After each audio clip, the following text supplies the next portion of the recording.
Welcome to your and my favourite channel dear Shishika. ఈ రోజు ఒక బ్యూటిఫుల్ మోరల్ స్టోరీతో మేము ముందుకి వచ్చేసాను. సో ఆ మోరల్ స్టోరీ ఏంటో చూడాలనుకుంటున్నారా? మరి ఇంకెందుకు late, let's start our show dear Shishika. అంతకంటే ముందు మన డియర్ శిషిక ఛానల్ ని సబ్స్క్రైబ్ చేసుకోవడం మాత్రం అస్సలు మర్చిపోవద్దు.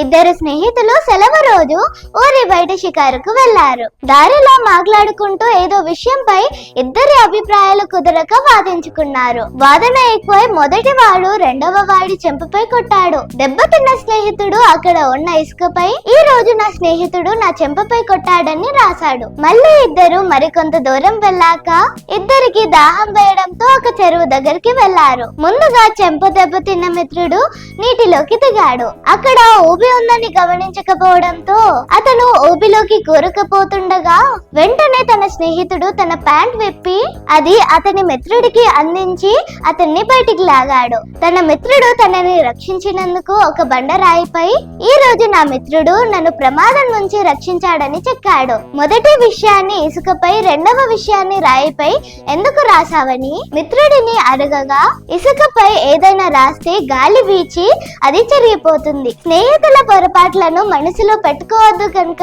అలా రాశాను. అదే సహాయం చేసినప్పుడు శాశ్వతంగా గుర్తుంచుకోవాలని అందుకే రాయిపై చెక్కానని చెప్పాడు. స్నేహితులే కాదు, ఎవరు తప్పు చేసినా క్షమించి మర్చిపోవాలి, కానీ వారు చేసిన సహాయాన్ని మాత్రం కలకాలం గుర్తుంచుకోవాలి. That's all for today. ఈ వీడియో కనుక మీకు నచ్చినట్లయితే తెలుసు కదా, don't forget to like, share, comment and subscribe dear Shishika. Signing off, bye by.